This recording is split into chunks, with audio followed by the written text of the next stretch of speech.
Vous reconnaissez ce garçon? Oh oui.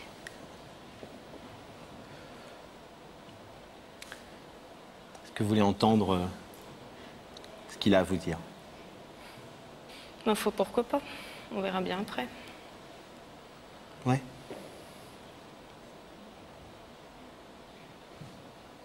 Vous voulez prendre un peu de temps? Vous ne vous attendiez pas à ce que ce soit lui? Aussi. Aussi, vous dites? Oh oui, je m'en doutais, oui. On le laisse parler? Oui. Oui, bonsoir Stéphanie. Bonsoir. Donc si je suis là ce soir, c'est pour essayer qu'on se remette ensemble et tout. Et surtout, je voudrais que tu essaies de me pardonner. Même si ce que je t'ai fait, ça a été très dur et tout. Depuis qu'on est séparés, je me suis un peu remis pas mal de sujets en question. Et je sais que pour toi, Laura, ce qu'elle représente et tout. Et je dis, je ne sais pas quel moyen utiliser pour que je revienne dans ton cœur et pour qu'on essaie de reconstruire quelque chose tous les deux. Mais c'est vrai, depuis maintenant 3 mois que chacun vit de notre côté, c'est une histoire assez dure à vivre pour moi et tout ce que tu me demanderais, je serais capable de le faire. Maintenant, c'est à toi de choisir et je te forcerai pas la main si tu veux essayer de me redonner une chance.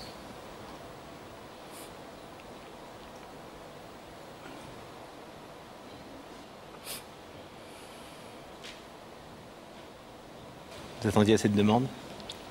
Pardon? Vous attendiez à cette demande? Oh, Vous connaissez oui, sa largement. position? Vous connaissez sa position? Oh oui.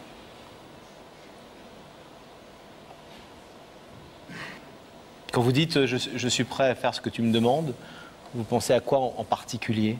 Vous nous avez parlé un peu de votre difficulté à assumer votre rôle de papa, etc. Et on pouvait l'imaginer ou le comprendre, ou en tout cas le saisir. Qu'est-ce qui a changé selon vous dans vos réactions aujourd'hui et qu'est-ce que vous souhaiteriez lui proposer? C'est ce que je me rends compte que Laura a autant besoin de son papa et de sa maman. Et maintenant, le projet que j'ai, c'est Stéphanie, c'est de te demander en mariage et de vouloir savoir si tu voudrais m'épouser. C'était un projet qu'on avait parlé et j'en ai beaucoup réfléchi. Et ce que je serais heureux, c'est que notre petite fille nous accompagne, chacun une main dans la sienne, et qu'elle voie ses parents qui sont heureux.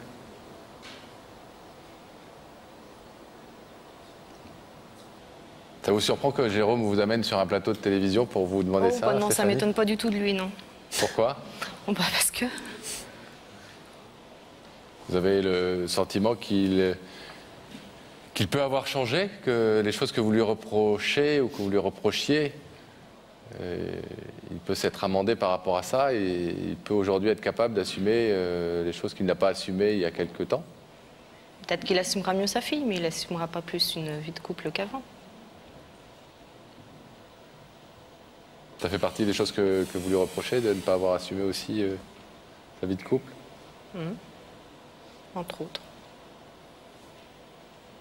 Stéphanie, selon le principe de cette émission, je vais vous demander de vous lever, de vous placer ici face au rideau, s'il vous plaît.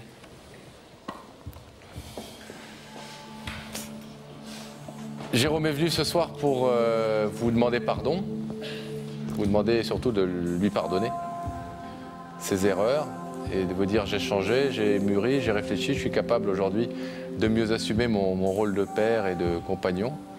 Et vous demande donc, a priori, si j'ai bien compris, d'essayer de reprendre une vie commune avec lui, avec votre petite fille Laura. Vous pouvez évidemment en toute liberté ce soir accepter ou refuser cette proposition pour ce soir, pour maintenant, en ouvrant ou en laissant fermer ce rideau. Si vous décidez de le laisser fermer, vous pouvez repartir tranquillement chez vous. Qu'est-ce que vous décidez? De ne pas ouvrir le rideau.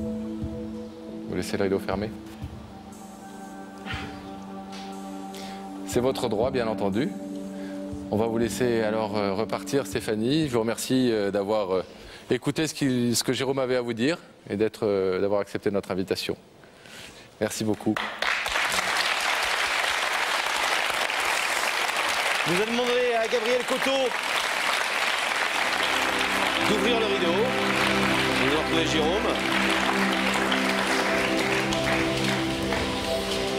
Jérôme, pas grand-chose à dire. Visiblement, il y a un passé entre vous qu'on ignore et qu'on n'a pas à connaître, qui est un peu plus lourd, en tout cas pour elle, et que seul vous connaissez, bien sûr, et sur lesquels il va peut-être falloir que vous travailliez si vous souhaitez mettre votre projet à bien de vie commune. Elle avait l'air assez déterminée et pas mal perturbée.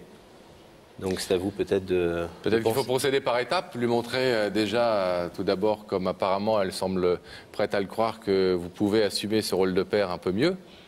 Et peut-être que ça la convaincra sur le reste. En tout cas, comme vous l'avez dit, le plus important, c'est effectivement votre présence auprès de Laura, qui a besoin de vous. Elle a besoin d'un papa comme elle a besoin de sa maman. Voilà, ouais. Désolé, bon courage. Essayez de continuer à avoir le moral et à défendre votre position. En espérant que ça s'arrange pour vous.